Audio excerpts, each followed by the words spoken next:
In today's video, we will see the Walrus operator in Python. It is used for multiple things like it is used as an assignment operator, it is used in the loop control and functional programming as well, like mapping and filtering elements as well. So let's write down a program without Walrus operator. I'm taking input.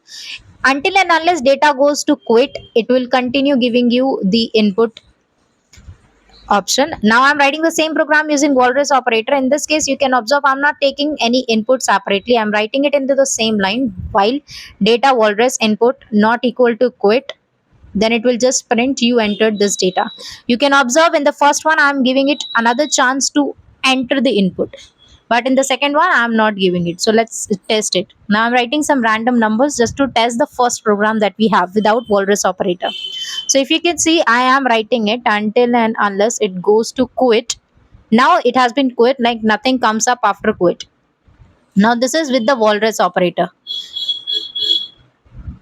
So how this will give you the output? Now let's suppose I'm writing quit within the quotation. It doesn't makes any difference. Now I write quit and it just quit. This is how Walrus operator works, and it is very useful for